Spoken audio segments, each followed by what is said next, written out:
예수님과의 친밀한 교제, 요한복음 10장 3절. 그가 자기 양의 이름을 각각 불러 인도하여 내느니라. 너무나 슬퍼서 주님을 못 알아볼 때, 모든 교리를 다 알고도 여전히 예수님을 모를 수 있습니다. 교리의 지식이 예수님과의 친밀한 교제보다 앞서면 그 사람의 영혼은 위험합니다. 왜 마리아가 울고 있습니까? 마리아에게 교리라는 것은 그녀의 신발 밑에 있는 풀보다 나을 것이 없었습니다. 바리새인들은 마리아를 교리적으로 조롱할 수 있었을 것입니다. 그러나 그들이 그녀를 조롱할 수 없었던 것이 하나 있었는데, 그것은 예수님께서 그녀로부터 7 귀신을 쫓아낸 사실이었습니다. 그러나 여전히 예수님이 베푸신 축복마저 예수님과 비교하면 아무것도 아니었습니다. 마리아는 예수님의 서신 것을 보니 그분인 줄 알지 못했습니다. 그러나 그녀가 주님의 목소리를 듣는 순간 그분이 바로 그녀에게 말씀하셨던 과거의 그 예수님인 줄 깨닫고 선생님이라고 외쳤습니다.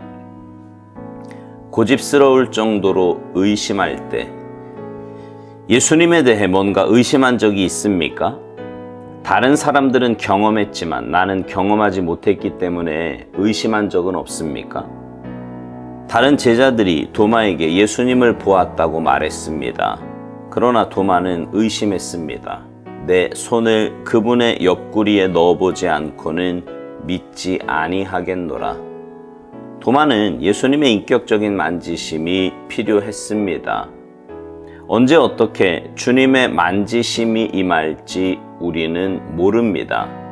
그러나 주님의 만지심이 임했을 때 이는 형언할 수 없이 귀한 것입니다. 나의 주님이시요 나의 하나님이시니이다. 요한복음 20장 28절. 이기심 때문에 주님을 부인할 때 베드로는 예수 그리스도를 맹세와 저주로 부인했습니다. 그럼에도 불구하고 부활하신 예수님께서 베드로를 홀로 만나 주셨습니다. 주님은 그를 사적으로 회복시키시고 그 후 다른 사람들 앞에서도 그를 회복시켜 주셨습니다. 내가 주님을 사랑하는 줄 주님께서 아시나이다. 요한복음 21장 15절. 당신은 예수 그리스도의 개인적인 사귐의 역사가 있습니까? 제자도의 한 가지 증표는 주님과의 친밀한 연결, 곧 그 어떤 것도 흔들 수 없는 예수 그리스도를 아는 지식입니다.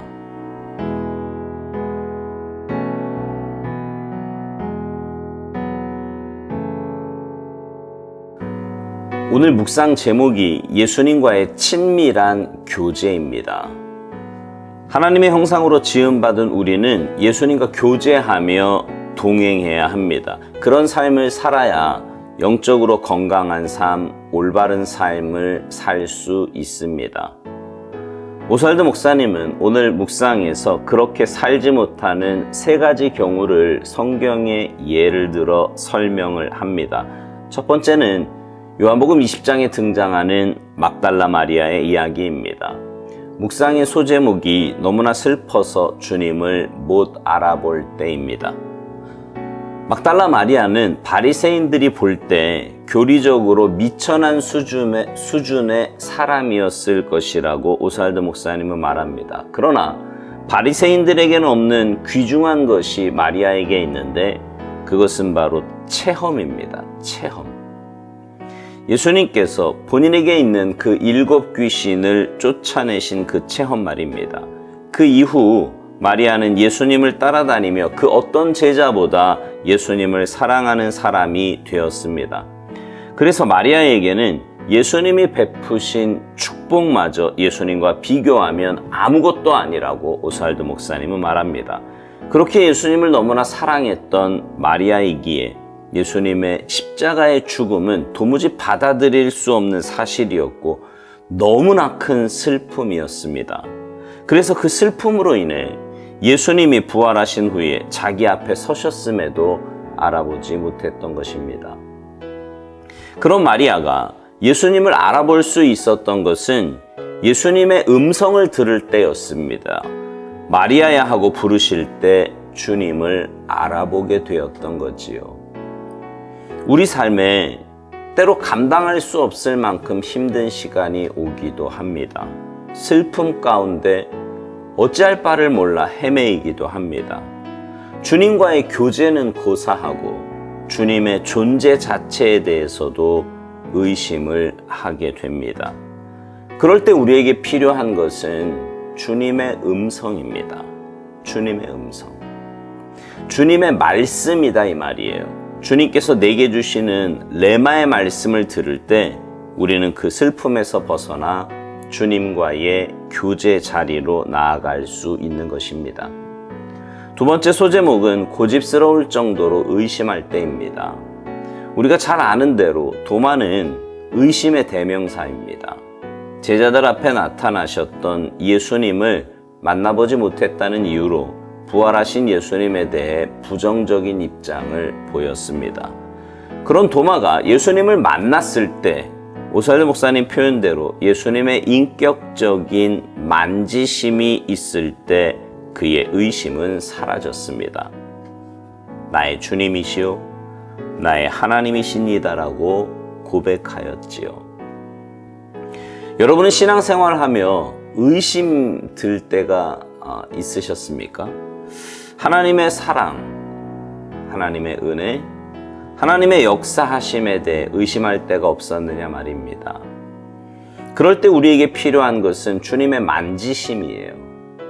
오살드 목사님 말대로 언제 어떻게 주님의 만지심이 우리에게 임할지 모릅니다. 그러나 주님의 자녀이기에 분명히 우리에게는 주님의 만지심이 있어요. 그리고 주님의 만지심이 임했을 때 그것은 분명 형언할 수 없이 귀한 것이라고 오살드 목사님은 말합니다. 그렇지요.